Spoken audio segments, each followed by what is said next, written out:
Hey guys, this is Abe. Thank you so much for watching. This is my first time attempting to make a video via OBS Studio here for YouTube, but I figured this is a better way to start recording my videos and hopefully we post all of them on YouTube. This way we will have a reference for us to go back and watch them, and especially when it comes to trading plans and whatnot. Without any further ado, this video is going to be looking at the economic calendar for this coming week and the ER calendar for this coming week as well. And so we start with the economic calendar over here, and as you guys can see, Monday doesn't really have a whole lot going on with high impact economic events.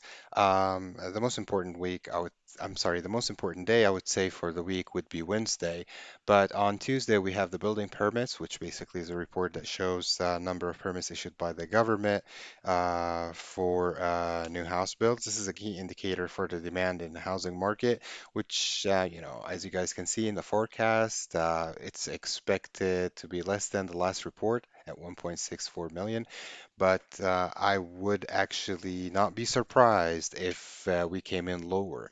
Again, with increase of the interest rate this year, the demand for housing is expected to drop, and it's becoming a lot more expensive for people to borrow to buy houses, and so it wouldn't be a surprise again for this number to miss the forecast.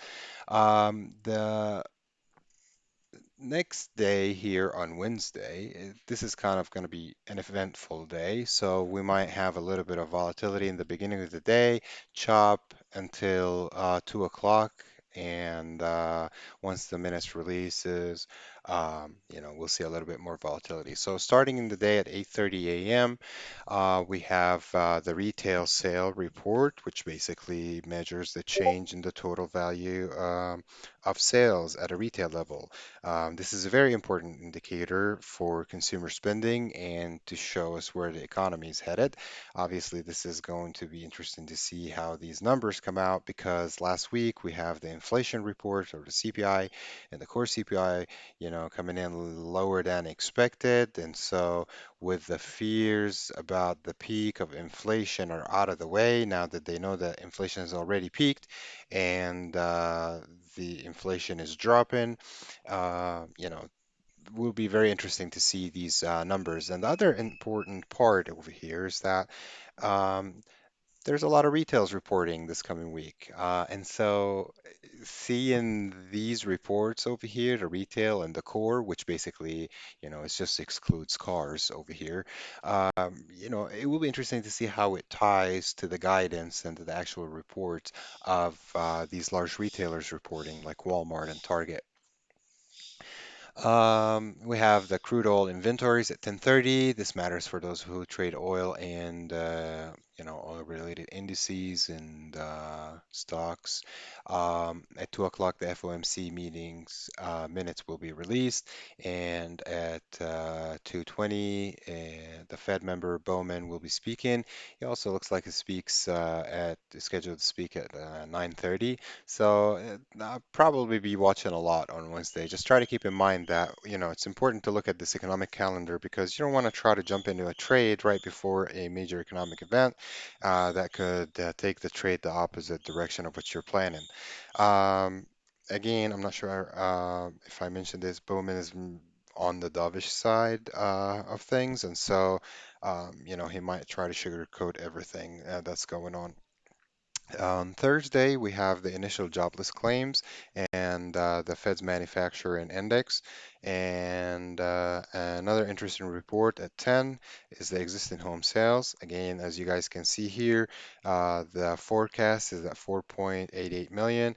I think we'll probably even miss that. It will be interesting to see how, probably not by much, but again, it's more expensive to borrow to buy a house right now. And so, will it'll definitely an interesting week to see some of these numbers.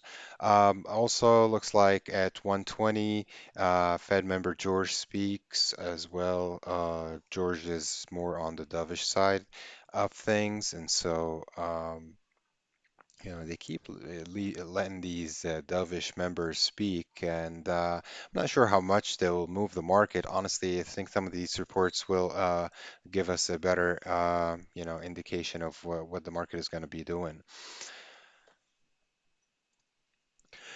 As for Friday, we only have these oil and gold speculative positions, as well as Nasdaq and the S&P 500.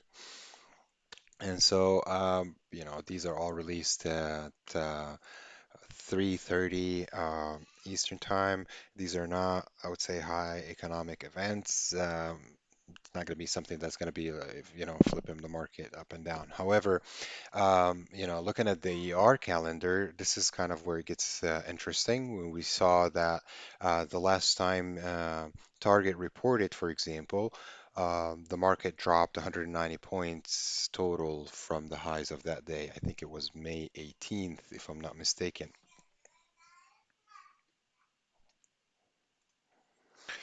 So this is the economic calendar that we have. I'm sorry, the earning calendar that we have for the week. I'm really mostly interested in these names: Walmart, Home Depot on Tuesday, Target on Wednesday, which happens to be the same day that we have the retail numbers released, and that's going to happen before market open. So definitely an interesting day for Wednesday. I definitely look forward to it. And we have Cisco. And just a lot of retail over here. You guys can see like Ross, Buckle, Kohl's, John Deere. These are some of the good names, I guess, to watch probably over here. John Deere.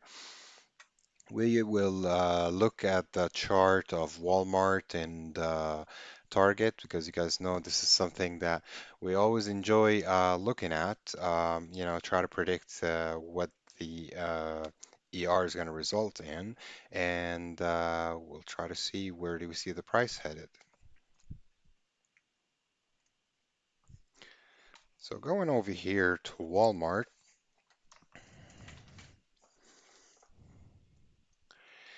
Um, I mean, since May, pretty much it's been ranging between about $120, I would say $118, all the way upwards of $130.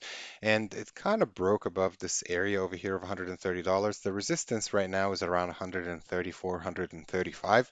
However, when I threw the fixed volume profile just for this consolidation area, you guys can see that the point of control for it is around 122 bucks. And depending on how the ER goes, this is going to determine are we going to break above this resistance over here, which used to be support at some point in time, as you guys can see back in February. Are we going to break above here or not? If we break and how far up we can go. Obviously, this is an ER, so anything is possible. You can see it skyrocket or even tank.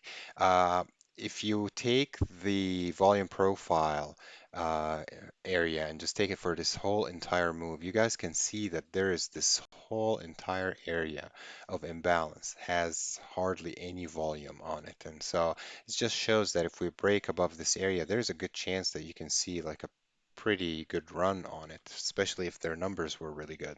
However, if the numbers were bad, you have a resistance down here at $125.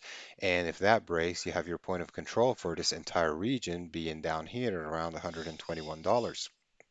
And so I, as you guys know, I don't play earnings, but if I am to play, honestly, I would be going probably more towards the downside.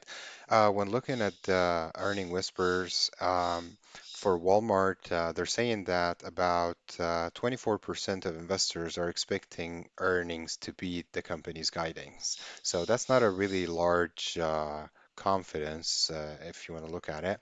The estimates for Walmart is around $1.60 per share of revenue of on revenue, I'm sorry, of $150 billion. Um, I honestly think they will miss. Um, same thing for Target. I would say we have about 35% of investors going in expecting Target to beat expectations, and we all know what happened the last time Target reported and pretty much tanked the entire market. Same thing for this entire region over here. As you guys can see, this whole area of imbalance, has hardly any volume. So if it breaks, it could cruise all the way through. However, if it did not, when I'll just look at it here for this area of consolidation, we see that the point of control is down here around $155 or 150 bucks. Again, it will be interesting to see what happens. I will not be playing earnings, but I will definitely be interested in seeing how it reacts, especially Target, because it reports on Wednesday. That's when the retail sale numbers are reported and the core retail report. Home Depot does not have the cleanest chart, in my opinion. There's a lot, Home Depot is one of those stocks that chops a lot. And we have, if we want to just throw maybe a little regression trend on it from the top down, you guys can see this area over here right around $318, around $320. It shows to me as a significant number because though we broke over here, I really would like to see it above the $320 to say, okay, well, this thing's probably going to continue to hit upwards of 340 bucks. But again, it needs to break and hold above this number. I wouldn't hold my breath too much. If it wasn't for earnings, I honestly wouldn't be holding my breath too much just because with the S, and the Nasdaq, we've been having this huge raging bull move that, the market has done like 500 and something points total, and we haven't really had any solid pullback. And so, same thing with pretty much a lot of the stocks. And so, um, again, this is just kind of one of those things where I would rather just sit and watch and see what happens. Lowe's has a bit of a cleaner chart, I would say. Um, right here, we have this little downtrend channel. If we break, I would say above 200 and I would say, let's just say above 215 and hold. There's a good chance for it to see upwards of 220, 222, and eventually upwards of 238 because that's the next resistance to the upside. Now to the downside, this whole move up here from the bottom of this channel to this break above shows a level of support somewhere around. Of course, you have the $200 being a psychological level, and you have about $183 as the next level down, and your point of control for this move from here to here is right around $175. So again, it will be something interesting to just sit and watch. The market overall, is unpredictable, and the minute everyone switches to be bullish and thinking everything is good and dandy, that's when they just reverse and squeeze pretty much all the bulls. But as of right now, I would definitely, in my opinion, I would think the retail is like Walmart and Target. I would think they'll probably miss expectations. Now that they have revised guidance, it's not going to be as extreme as the time that happened in May. Uh, but it would definitely be interesting to see that, hey, if the numbers weren't good, how is that adding up? With you saying that inflation is actually dropping, people are not spending as much, and so we're not making as much money. So definitely a week, an interesting week to see. I will be recording another video tomorrow with the live stream that we will have to look at the overall setups for the week and look at ES. Again, this is the first time I'm trying to record here on OBS Studio for YouTube. So, thank you guys so much for watching. Please let me know if you have um, any recommendations or any suggestions. I will gladly try to learn some more and try to make this video making thing a better experience for everybody.